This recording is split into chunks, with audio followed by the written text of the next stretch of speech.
According to the bank, the hospital, and the insurance company, I died last spring. There's a certificate with my name on it, signed and stamped, as tidy as a receipt.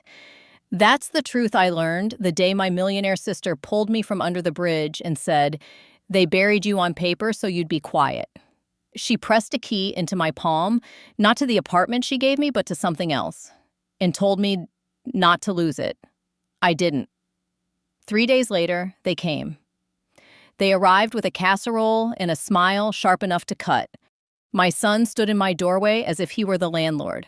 His wife hovered behind him, a folder against her chest like armor. "Mom," he said, voice sweet with a thickness that always meant trouble, "we're so relieved you're safe. We just want to help." He set the dish on the counter. With the same hand, he slid a stack of forms across my table. "Power of attorney. It'll make everything easier." "Easier for whom?" I asked. "For you," his wife said. "You've been through so much. Let us handle the hard parts." The words turned my stomach. The last time I handed them a pen, my name vanished from a deed, my mailbox stopped filling, and my life ended without a funeral. I learned which soup kitchen opened early, which bus drivers didn't ask questions, and how to sleep with my shoes tied.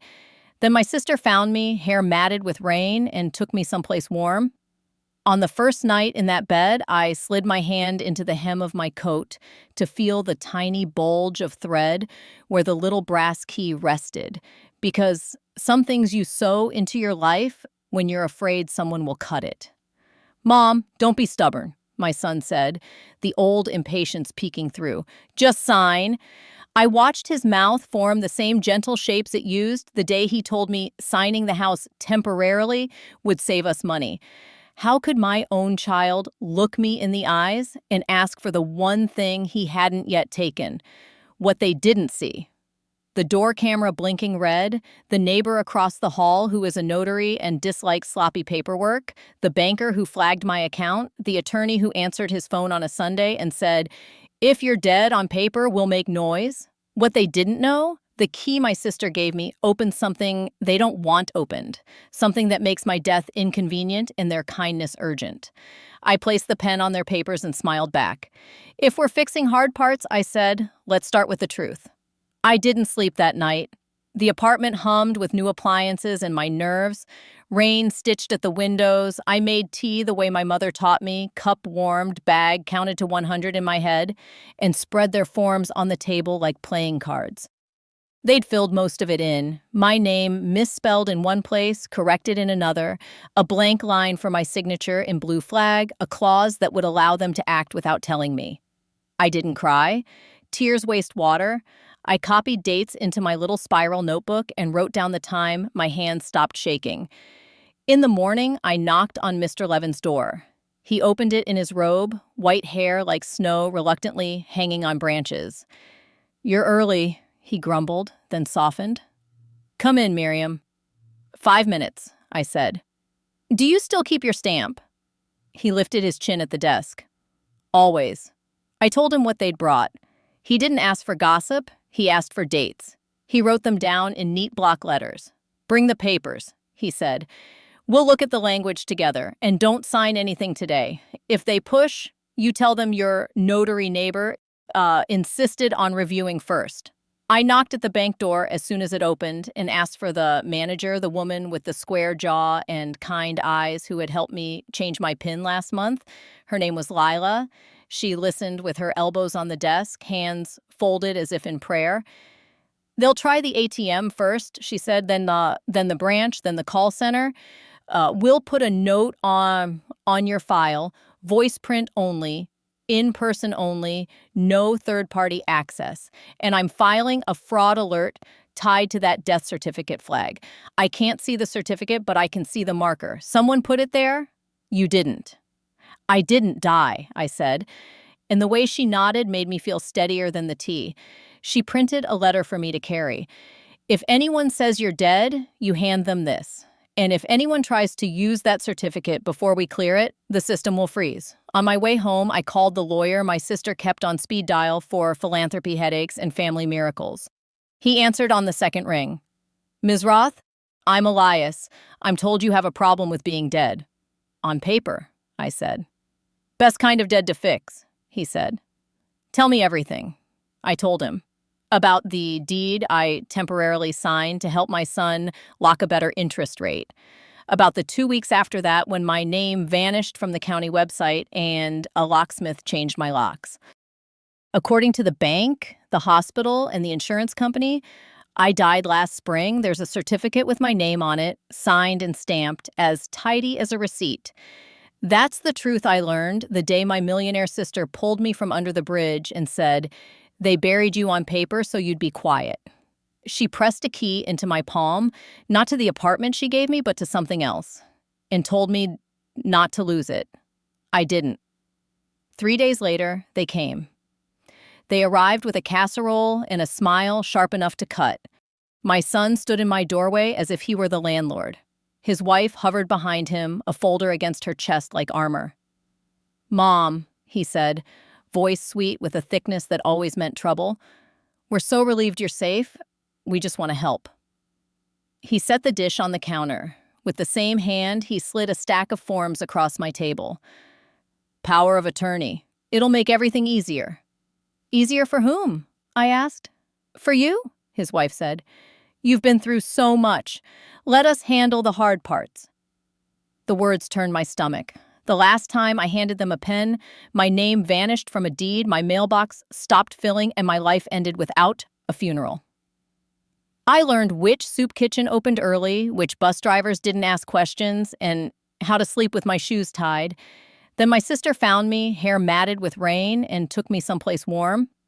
On the first night in that bed, I slid my hand into the hem of my coat to feel the tiny bulge of thread where the little brass key rested, because some things you sew into your life when you're afraid someone will cut it.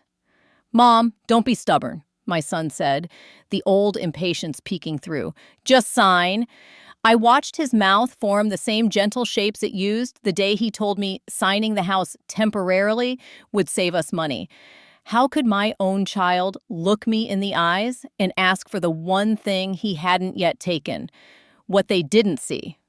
The door camera blinking red, the neighbor across the hall who is a notary and dislikes sloppy paperwork, the banker who flagged my account, the attorney who answered his phone on a Sunday and said, "If you're dead on paper, we'll make noise." What they didn't know, the key my sister gave me opened something they don't want opened, something that makes my death inconvenient and their kindness urgent.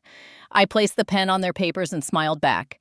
"If we're fixing hard parts," I said, "let's start with the truth." I didn't sleep that night. The apartment hummed with new appliances and my nerves. Rain stitched at the windows. I made tea the way my mother taught me, cup warmed, bag counted to 100 in my head, and spread their forms on the table like playing cards. They'd filled most of it in. My name misspelled in one place, corrected in another, a blank line for my signature in blue flag, a clause that would allow them to act without telling me. I didn't cry. Tears waste water. I copied dates into my little spiral notebook and wrote down the time my hands stopped shaking. In the morning, I knocked on Mr. Levin's door. He opened it in his robe, white hair like snow reluctantly hanging on branches. "You're early," he grumbled, then softened. "Come in, Miriam." "5 minutes," I said. "Do you still keep your stamp?" He lifted his chin at the desk. "Always." I told him what they'd brought. He didn't ask for gossip, he asked for dates. He wrote them down in neat block letters. "Bring the papers," he said. "We'll look at the language together, and don't sign anything today. If they push, you tell them your notary neighbor insisted on reviewing first." I knocked at the bank door as soon as it opened and asked for the manager, the woman with the square jaw and kind eyes who had helped me change my PIN last month. Her name was Lila. She listened with her elbows on the desk, hands folded as if in prayer. "They'll try the ATM first," she said, then the branch, then the call center. We'll put a note on your file, voice print only, in-person only, no third-party access. And I'm filing a fraud alert tied to that death certificate flag. I can't see the certificate, but I can see the marker. Someone put it there? You didn't. "I didn't die," I said, and the way she nodded made me feel steadier than the tea. She printed a letter for me to carry.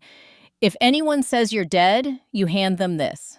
And if anyone tries to use that certificate before we clear it, the system will freeze. On my way home, I called the lawyer my sister kept on speed dial for philanthropy headaches and family miracles. He answered on the second ring. Ms. Roth, I'm Elias.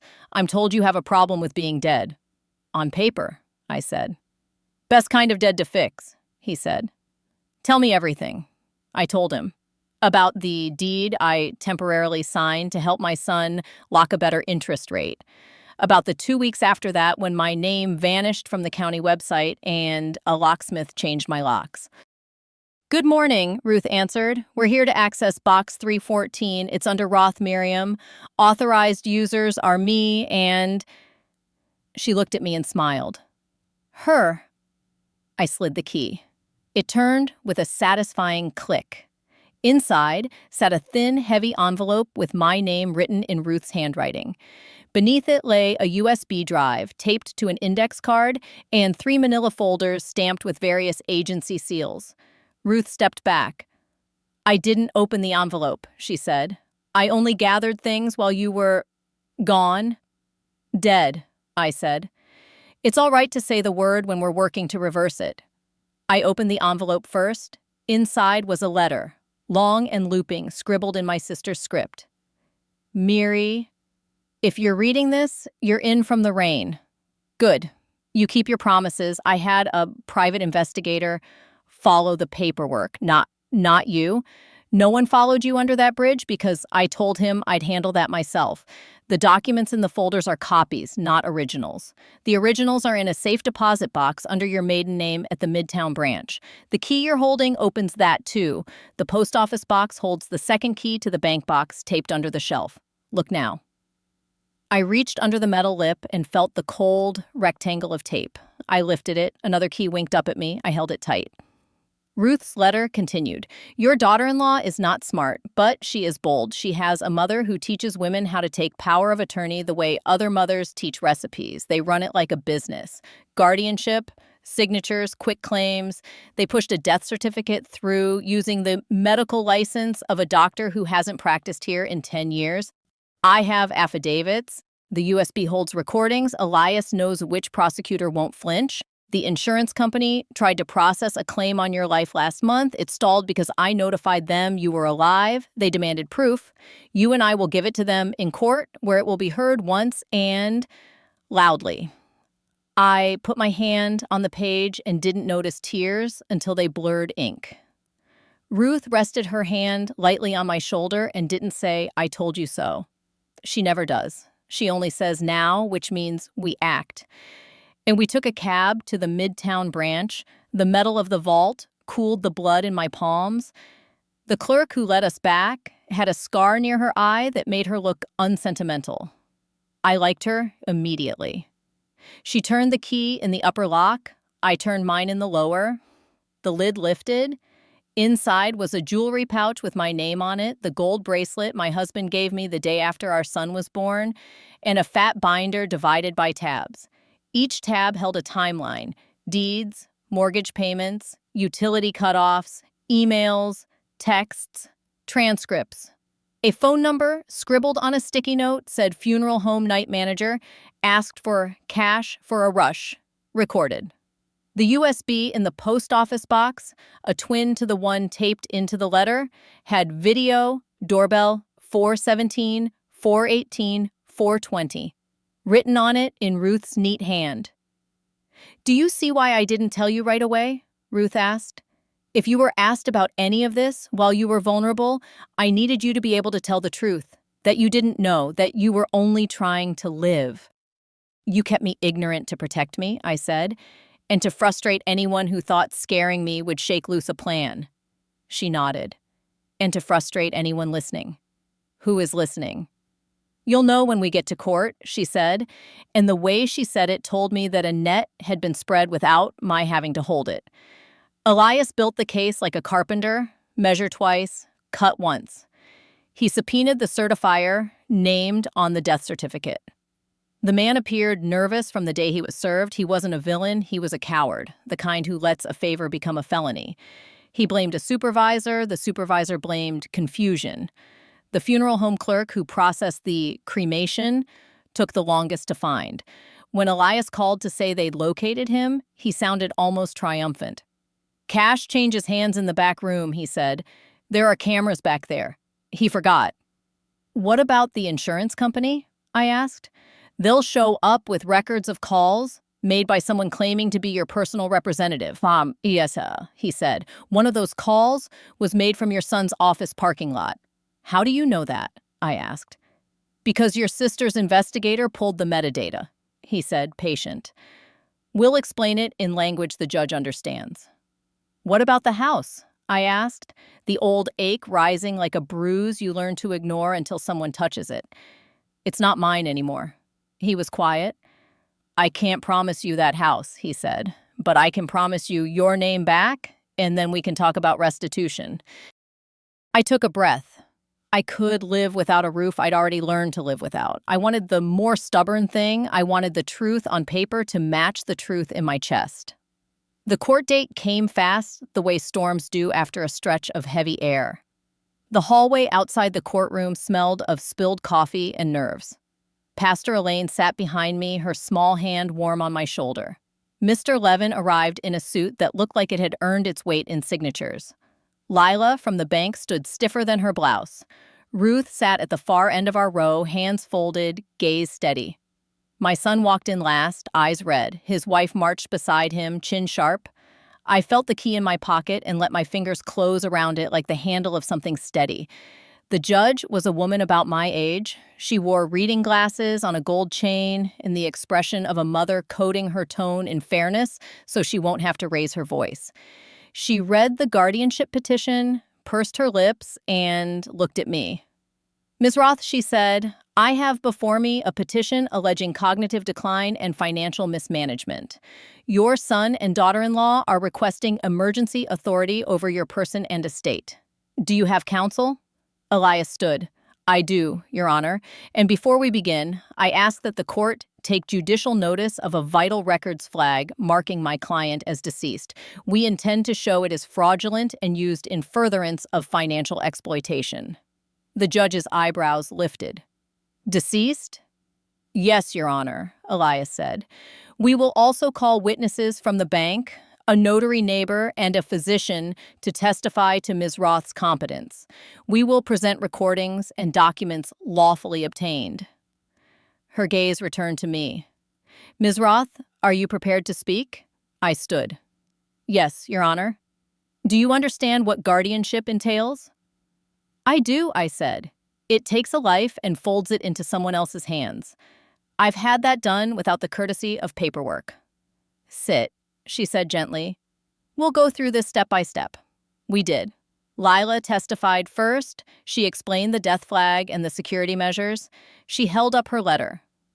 Like a shield, and read from it as if reading scripture. The judge asked a few questions. Lila answered without flinching. Mr. Levin testified next. He described my refusal to sign and my request for independent review. She was clear, he said. She insisted on understanding every line. That's not confusion, that's caution. My doctor took the stand after that. White coat swapped for a gray blazer. He spoke of tests taken and passed, of dates remembered without prompting, of medical notes stating no cognitive impairment. Then Elias called the clerk from the funeral home. He was a thin man with the look of someone who wants life to be less sticky. He fidgeted with his tie.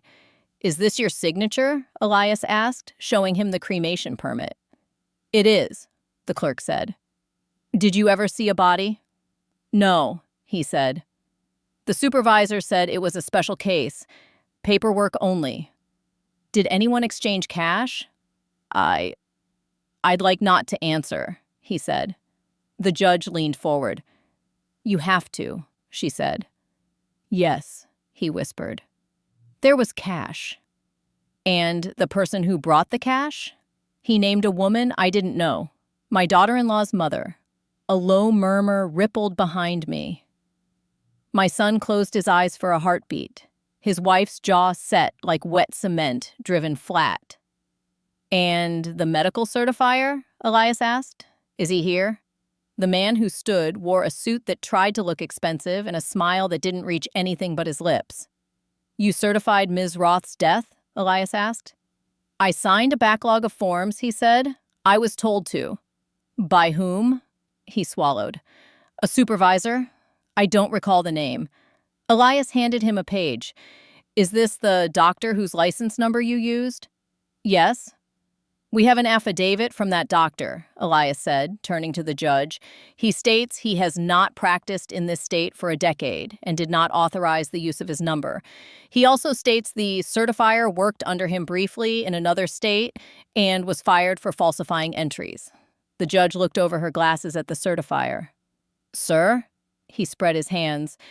"It was a clerical misunderstanding." "People misunderstand recipes," the judge said. "This is a felony." Elias called my son. He stood at the witness box as if he'd climbed somewhere too high and didn't know how to get down. "Did you file this petition?" Elias asked, tapping the guardianship paperwork. "Yes," my son said. "Did you believe your mother was incapable of making decisions?" He looked at me. For a second, the boy who once scraped his knee and came to me for a bandage showed through the 49-year-old man wearing a suit bought on sale. "I believed what I was told," he said. "By whom?" He looked at his wife. "By her." "Did you know a death certificate had been filed?" Elias asked. My son swallowed. "I knew there was something wrong with the bank," he said. "I didn't know it was that." "Did you instruct your wife or her mother to call an insurance company to make a claim on your mother's life?" "No," he said quickly. "I didn't." "Do you know who did?" He hesitated. I think it was my mother-in-law." "Did you receive any proceeds?" "No," he said. "Nothing, I swear." Elias nodded. He didn't press. Not then. He let the court see a man who had stopped steering long before the car reached the edge. When it was my turn, I stood again, hands steady at my sides. "Ms. Roth," the judge said, "tell me in your own words what happened." I told her about the temporary title transfer that wasn't, about the locksmith, about the bins and the ornaments, about the bridge, about the rain and the sound of buses like steel beasts you learn to recognize by their breathing, about Ruth and the key and the post office box and the safe deposit box and the letter that used the word dead so I could use it too, without flinching. I told her about buying a notebook and writing down the small details that prove larger truths.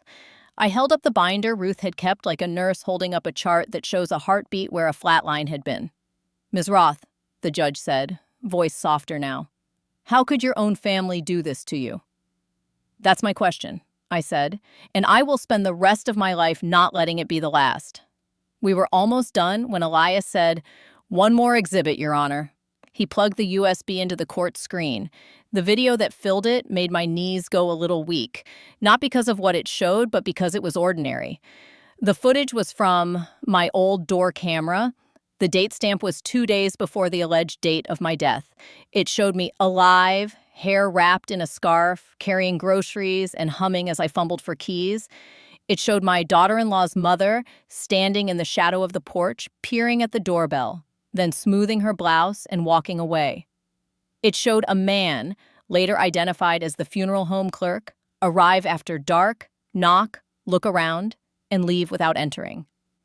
"I was alive," I said, unnecessary words that still felt like pulling a thorn.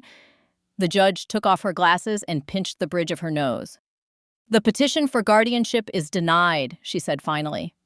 "Further, I am referring this matter to the district attorney's office for investigation into fraud, identity theft, and abuse of a vulnerable adult. Ms. Roth, I'm sorry this happened to you. To the extent this court can, we will set it right." My daughter-in-law moved then, the spring finally breaking. "She's manipulating all of you," she said, voice sharp. "She can't manage. She's always been like this." "Like what?" I asked. "Stubborn," she hissed. "Ungrateful." "I'm alive," I said. "That will have to be gratitude enough." Court ended with papers rustling and people avoiding each other's eyes. Elias squeezed my elbow. "We're not done," he said, "but we're farther than most get." Ruth drove me home in silence. the kind you choose when you don't want to splash words over something solemn.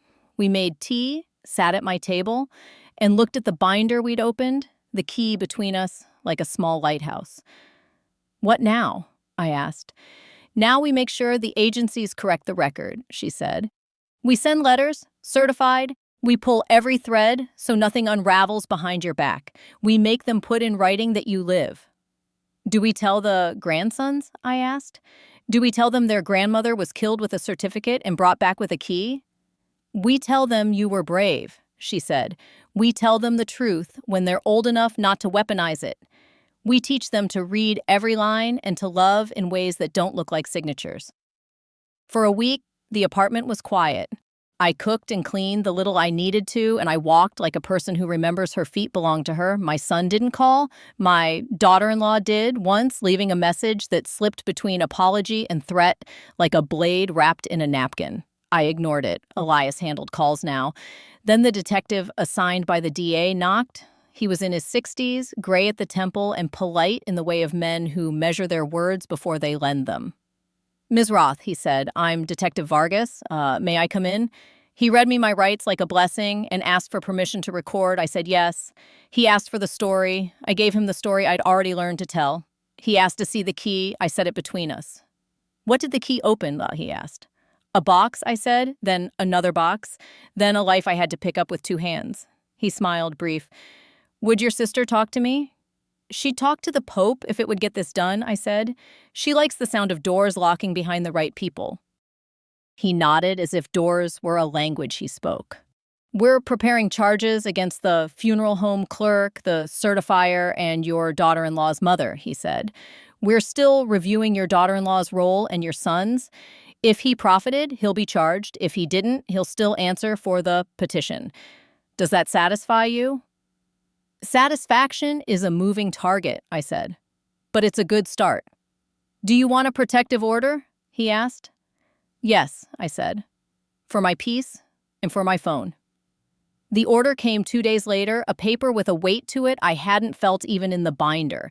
It meant that if she walked down my hall, she'd be escorted out of it in handcuffs. It meant I could sleep. I slept. Deeply. I dreamed of the bridge, but this time I stood on it, not under it. The river was wide and fast. I held the key and threw it in. It didn't sink. It floated like a leaf, then unfurled into a small brass boat. I woke up laughing for the first time in months at the ridiculousness of a key pretending to be a boat, and at the miracle that it was still mine. A week later, my doorbell buzzed. The screen showed my son. He held a paper bag and a weariness that didn't pretend to be anything else. "I know about the order," he said through the intercom. "I'm alone. I won't stay long." I let him up. He didn't step over the threshold until I nodded. He set the bag down, a loaf of fresh bread, a jar of jam. He kept his hands visible, as if I were a skittish cat. "I didn't know," he said. "You didn't want to know," I replied. He nodded. "Yes, that's true. I heard what I wanted to hear." "From whom?" I asked. He exhaled. "Her mother," he said. "She said you were slipping. She said we had to act fast. She said we could keep you safe and keep your assets protected. She said it was what good families do." "In the house?" I asked. He winced. I thought we were behind. I thought using your credit would help us refinance. She said it would." "She," I said again, a word that had come to feel like a rope pulled taut. "She's gone," he said. "Left this morning, took her things, took my car, took the dog." "I'm sorry about the dog," I said. I meant it more than I expected. He stared at his hands. "They say there will be charges," he said. "I'm cooperating." "Good," I said. "Tell the truth. Every ugly bit." "I'd like to fix something," he said, looking up. "Not for me. For you." "Say the thing you came to say," I said. "And do not say it with a form." "I found this in a box she left," he said, pulling a ring from his pocket. He set it on the table. My wedding ring. The one that had vanished with the ornaments. I touched it. It was warm from his palm. "Do you remember what your father said when he gave me this?" I asked. He said he liked the way it looked on your finger, my son said, the ghost of a smile catching on his face. He said it suits you. You look finished, I said. I never liked that word. I am not finished. He nodded. I know that now. He left with his shoulders down, which felt truer than any attempt at squaring them would have. After he was gone, I put the ring on. It didn't make me feel finished. It made me feel like my hand was a story with a beginning again. The DA filed charges. The news tucked the case between weather and sports, a neat paragraph about elder fraud with none of the rain and bridges in it. That was fine. I didn't need them to narrate me. I had found my own voice, and it sounded like this. Deliberate, unafraid, no longer asking permission. Correction notices arrived from the bank, the hospital, the insurance company. Each one felt like a small stone removed from a pocket I hadn't realized was pulling me down. Elias filed a civil suit for damages. Ruth set aside a slice of her philanthropy for a fund to help others like me, not with speeches, but with door cameras and notary stamps and lawyers who answer the phone on Sundays. Do you forgive him? Pastor Elaine asked me when I ran into her on the street. Both of us irritated by the wind. I forgive the part of him that was a boy, I said. I'm not required to forgive the man. You're allowed to decide that more than once, she said. I nodded. Forgiveness, I was learning, was not a single gate you walk through and discover a meadow. It was a hallway with doors you open and close depending on the weather. One evening, my phone lit with Ruth's name and an urgency in the ring I recognized from childhood when she called me to the window to see a twice-in-a-lifetime sunset. Turn on the news, she said. Now. I did. There on the screen stood the daughter-in-law's mother in handcuffs, led from a tidy office that sold senior transition services to wealthy families too busy to deal with the mess of aging parents. Behind her, boxes labeled files and forms rolled past. The detective spoke, words simple enough for people eating dinner to understand: identity theft, forged certificates, guardianship abuse, theft by deception.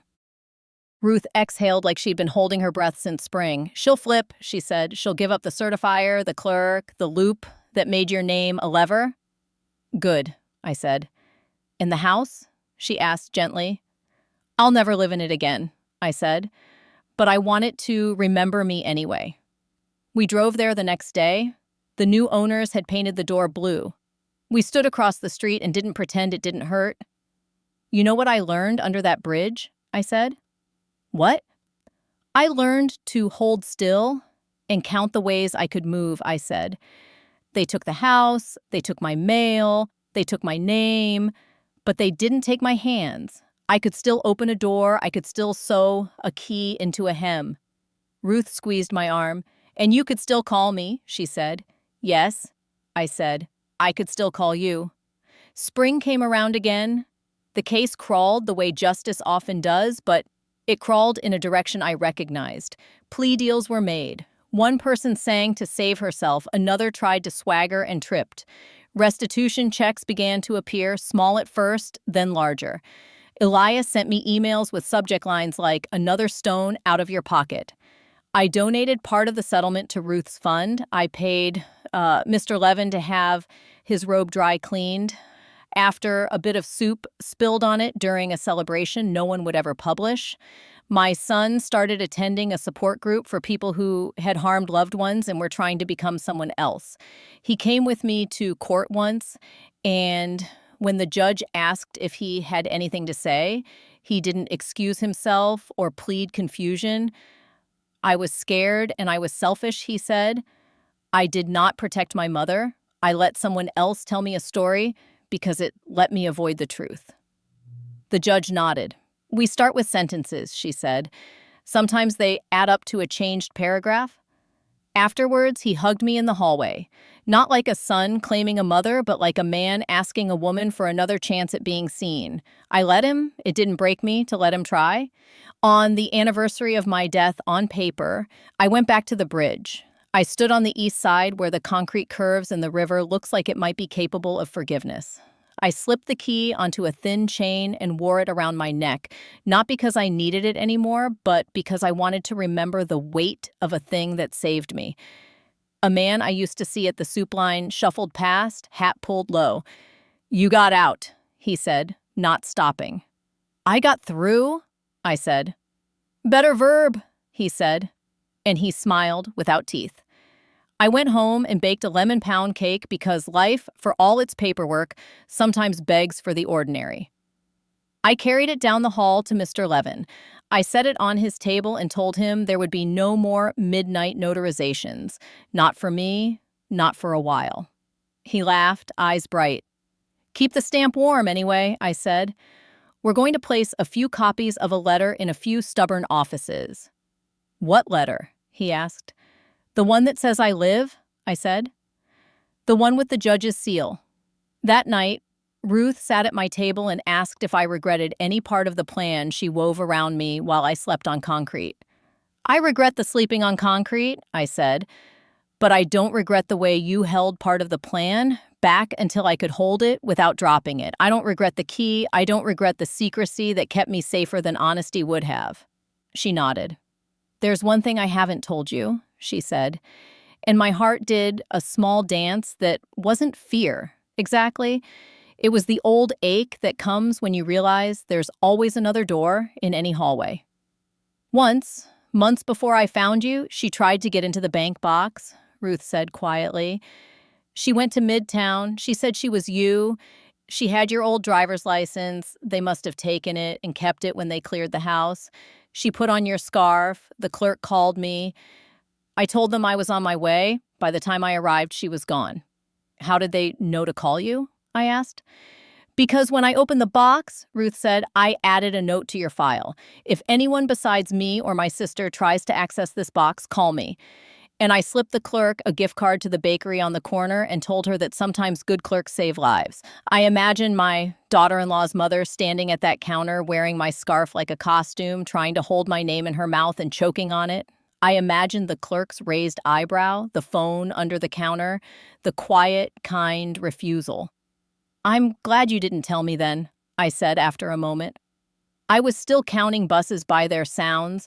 I didn't have room for another picture in my head. You have room now, Ruth said. You have pictures hung again. I looked around my apartment. There were photographs on the wall. My husband, young and hopeful. My son, gap-toothed on a bicycle. Ruth and me with hair dark as secrets, arms hooked, laughing at a joke we still remember. There was a mirror by the door. I caught a glimpse of myself, older, yes, tired sometimes, alive, thoroughly. According to this city's cabinets and servers, I am not dead. According to its records, I was briefly lost and loudly returned. According to my own ledger, I learned the truth of myself in a season when truth was a luxury. I learned that papers can lie and sisters can be keys, and a woman who has slept under a bridge can walk into a courtroom and make a sound that pulls the walls into attention. People ask when they hear the short version where the revenge is. They want a scene with shouting, a plate thrown, a door slammed so hard it cracks. I tell them, revenge is being alive where a line of text says you aren't. It's signing your own name with a hand that does not tremble. It's seeing the person who tried to erase you answer to their own handwriting. It's knowing the key you wear now opens nothing but memory, and that is enough to keep you from ever being buried in ink again. I keep the binder on a shelf I can reach. Sometimes I open it and run a finger along the tabs. Not out of fear, but as a ritual, like a person touching beads during prayer. My grandsons come over on Thursdays now. We make grilled cheese and burn the first one every time. They ask what the key is for. I tell them it's for a story I'll tell them when they're tall enough to reach the shelf with two hands. How could my own son do this to me? It's still a fair question, and maybe a lifelong one, but it doesn't sit in my chest like a stone anymore. It sits on a windowsill like a smooth rock from a beach, a thing you pick up and put down and don't mistake for part of your body. He's rebuilding. I'm watching. We are careful with each other the way people are careful with fragile things they still want to keep. When I dream now, the bridge is always there, but it is smaller than the river, and the river is smaller than the sky. I wake to the sound of my own breath, steady. I make tea and stand at the window and think about the line on the certificate that once tried to declare an ending. I think about the keys I have left. I think about the life that listens when I say, out loud in my kitchen where no one can file it and no one can notarize it, I am here. My grandma told me this story. I have many more stories. Subscribe so you don't miss the most interesting things.